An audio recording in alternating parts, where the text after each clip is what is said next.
আসসালামু আলাইকুম। শুভেচ্ছা সবাইকে। দেশের সবচেয়ে বড় বিমানবন্দর হজরত শাহজালাল আন্তর্জাতিক বিমানবন্দরের কার্গো ভিলেজে আগুন জ্বলছে। এখন পর্যন্ত বেলা 2:30টার কিছু পরে আগুন লেগেছিল।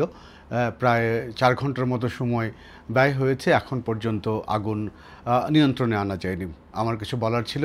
আজকের আয়োজন থেকে আপনাদের প্রত্যেককে স্বাগত জানাচ্ছি। আমি হাবিবুর রহমান পলাশ। রাজনীতিতে যে আলোচনাটি ছিল জুলাই সনদ স্বাক্ষর, যেটি গতকালকে অনুষ্ঠিত হয়েছে প্রধান উপদেষ্টা সংসদ ভবনে জুলাই সনদের যে স্বাক্ষর অনুষ্ঠানটি সম্পন্ন করেছেন। দেশের অন্যতম বৃহৎ রাজনৈতিক দল বিএনপি এই সনদে স্বাক্ষর করেছেন।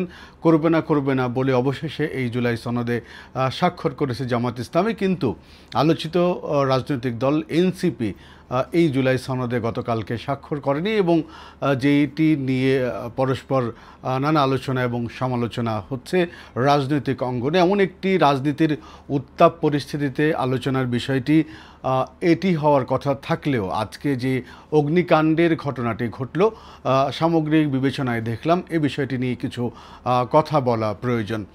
প্রথমেই এই আগুনের ঘটনায় যারা ক্ষতিগ্রস্ত হয়েছেন বা হতাহত হয়েছেন সবার প্রতি গভীর সমবেদনা জানাচ্ছি এবং আগুনের ক্ষয়ক্ষতি কমিয়ে আনতে যারা কাজ করছেন, আমরা যতটুকু তথ্য পেয়েছি সেনা, বিমান বাহিনী, ফায়ার সার্ভিস সম্মিলিতভাবে হজরত শাহজালাল আন্তর্জাতিক বিমানবন্দরের কার্গো ভিলেজের আগুন নিয়ন্ত্রণে কাজ করছেন। সবশেষ তথ্য যতটুকু আমরা পেয়েছি যে এখন পর্যন্ত প্রায় 40টির কাছাকাছি ফায়ার সার্ভিস সেখানে আগুন নিয়ন্ত্রণে কাজ করছেন। অন্যান্য সংস্থাও তারা একযোগে কাজ করছেন। আর যেই ভিলেজটিতে আগুন লেগেছে সেটি আমদানি ভিলেজ, অর্থাৎ এই সাইড দিয়ে আমদানি পণ্য আনা হতো, সেই জায়গাটিতে আগুন লেগেছে এবং অনেক ব্যবসায়ীরা তারা আহাজারি করছেন। তারা অর্থনীতি কার কী পরিমাণে ক্ষতি হচ্ছেন বা কী পরিমাণে মাল আছেন সেই তথ্য উপাত্তটি দেওয়ার চেষ্টা করছেন।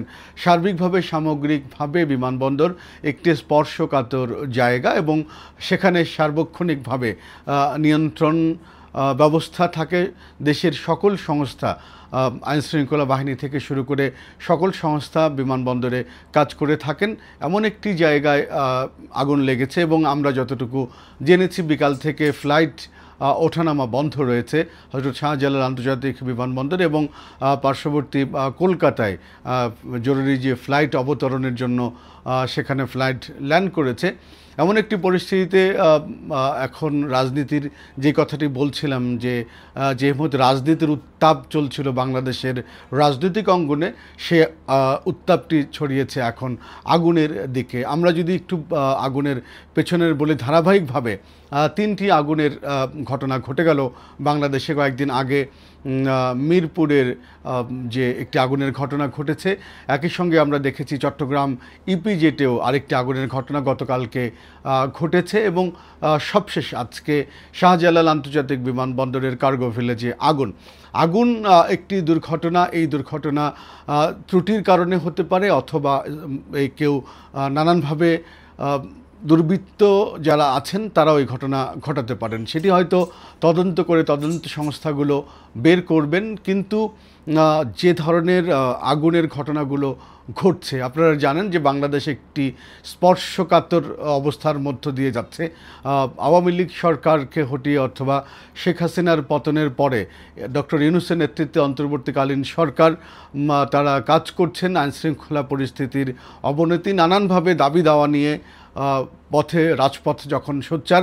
একই সঙ্গে জুলাই আন্দোলনে যারা নিজেদেরকে ঐক্যবদ্ধ প্ল্যাটফর্মের ভেবেছিলেন, সেই জুলাই আন্দোলনের স্টেক হোল্ডারদের মধ্যে, বিশেষ করে রাজনীতিবিদ, তাদের মধ্যে একটি অনৈক্য বা ফাটল দেখা দিয়েছে। সেটিও রাজনীতিতে স্পষ্ট।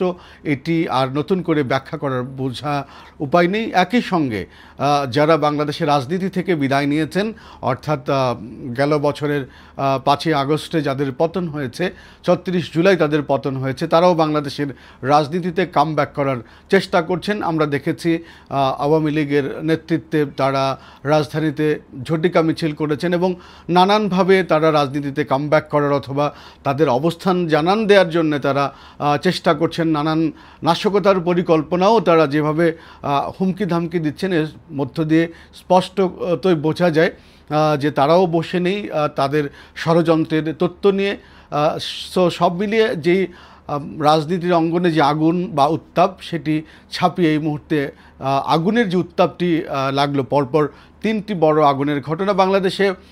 অতীতে বড় বড় আগুনের ঘটনা আছে, চুরিহাট্টার আগুনের ঘটনা আছে, পুরান ঢাকায় কেমিক্যাল গোডাউনে আগুনের ঘটনা আছে, তারপরে হচ্ছে যে সেজান জুজের কারখানায় আগুনের ঘটনা আছে। বড় বড় আগুনের দুর্ঘটনা বাংলাদেশে আছে।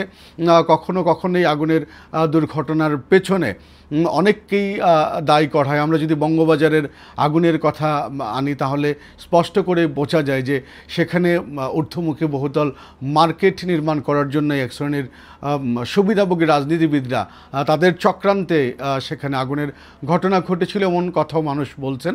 তো যেই কথাটি বলছি যে বাংলাদেশে একটি স্পর্শকাতর রাজনৈতিক অবস্থার মধ্য দিয়ে যাচ্ছে, নানান অভ্যন্তরীণ ষড়যন্ত্র, বিদেশি ষড়যন্ত্র এসবের মধ্য দিয়ে বাংলাদেশকে যাচ্ছে। সেই জায়গা থেকে এই আগুনের ঘটনার পেছনে পরপর 3টি আগুনের ঘটনা, সেটি নাশকতা কিনা নাকি আগুন দুর্ঘটনা, এটি আসলে এই মুহূর্তে সবচেয়ে বড় বিষয় হয়ে দাঁড়িয়েছে। আইনশৃঙ্খলা রক্ষাকারী বাহিনী তারা এই বিষয়টি বড় করে দেখবেন। একই সঙ্গে ইন্টেলিজেন্সকে আরও বেশি করে কার্যকর ভূমিকা পালন করতে হবে, কারণ যে বিষয়ভাবে বা যেভাবে আগুন লাগছেন স্পর্শকাতর জায়গাগুলোতে আগুন লাগা মানে হচ্ছে দেশকে বড় ধরনের ধাক্কা দেয়া, ঝাঁকুনি দেয়া। নিরাপত্তার অভাবে যদি যারা চোরাগুপ্তা বা যারা ষড়যন্ত্র করে বাংলাদেশকে আবার অস্থিতিশীল করার চক্রান্ত করছে, এই কাজটি দুর্ঘটনাগুলো বা আগুনের ঘটনাগুলোর পেছনে তাদের দায় আছে কিনা আইনশৃঙ্খলা রক্ষাকারী বাহিনী এবং বিশেষ করে ইন্টেলিজেন্স যারা আছেন তাদেরকে বিষয়ে আরও সজাগ দৃষ্টি রাখতে হবে। কারণ একের পর এই অগ্নিকাণ্ডের ঘটনা বিশ্লেষক মহল বা যারা নিরাপত্তা বিশ্লেষক অনেকেই বলছেন যে এটি কেবলমাত্র কি নিছক দুর্ঘটনা নাকি এর পেছনে কোনো ধরনের ষড়যন্ত্র রয়েছে সেটি খুঁজে বের করতে হবে। এবং সক্ষমতা যেটি আছে যে বেলা 2:30 বা 3টার সময়ের আগুন যদি 6টা বা 7টার মতো বেজে গেছে, এখন পর্যন্ত যদি সেটি মোকাবেলা করা সম্ভব না হয়, সো এটিরও সক্ষমতার বিষয় নিয়ে প্রশ্ন তোলা খুবই যৌক্তিক। এবং এই যে শাহজালাল আন্তর্জাতিক বিমানবন্দরে যে দুর্ঘটনা ঘটলো, আগুনের ঘটনা ঘটলো, যারা যাত্রীরা আছেন, ফ্লাইট যেগুলো বন্ধ হলো সেখানে যাত্রীরা প্রচণ্ড রকমের আর্থিকভাবে ক্ষতিগ্রস্ত হবেন। অনেকের চাকরি নির্দিষ্ট সময়ে যদি তার কর্মস্থলে যেতে না পারেন তাহলে তার চাকরিও হুমকির মুখে পড়বে।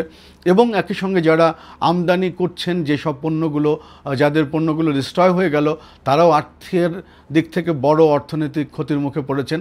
সেটি নিয়ে হয়তো রাষ্ট্র পরবর্তীতে ভাববেন, কিন্তু এই মুহূর্তে ভাবনার বিষয় হচ্ছে যে শাহজালাল আন্তর্জাতিক বিমানবন্দরের মতো স্পর্শকাতর জায়গা অগ্নিকাণ্ডের ঘটনাকে নিঃশক কেবলমাত্র দুর্ঘটনা ভাবলে চলবে না, সেখানে আরও সজাগ দৃষ্টি দিতে হবে। একই সঙ্গে বাংলাদেশের লার্জেস্ট রপ্তানি খাতের যে আয় যেখান থেকে আসে, গার্মেন্ট শিল্পে যখন আগুন লাগে সেটিও কেবলমাত্র নিছক দুর্ঘটনা হিসেবে দেখলে চলবে না, সেখানে আরও সজাগ দৃষ্টি রাখতে হবে। নাশকতাকারীরা, দুর্বৃত্ত পরায়ণ যারা আছেন, যারা দেশকে অস্থিতিশীল করতে চায়, যারা সরকারকে বেকায়দায় ফেলতে চায়, তাদের ষড়যন্ত্র এখানে আছে কি না, কারণ তারা নানানভাবে ঘাপটি মেরে আছেন। আমি বলবো না কোন পক্ষ করছেন, ষড়যন্ত্রকারীদের আসলে কোনো পক্ষ থাকে না, তারা দেশকে অস্থিতিশীল করতে চান। সেইভাবে তাদেরকে চিহ্নিত করে যদি এরকম কেউ থাকেন তাদেরকে দ্রুত আইনের আওতায় এনে প্রকৃত ঘটনা উদ্ঘাটনের জন্য জোর দাবি জানাচ্ছি। একই সঙ্গে এই ধরনের ঘটনা ভবিষ্যতে এড়ানোর জন্য প্রশাসনকে সজাগ দৃষ্টি রাখবেন সেই প্রত্যাশা রেখে আবারও সকলকে ধন্যবাদ জানিয়ে শেষ করছি। ভালো থাকবেন। আল্লাহ হাফেজ।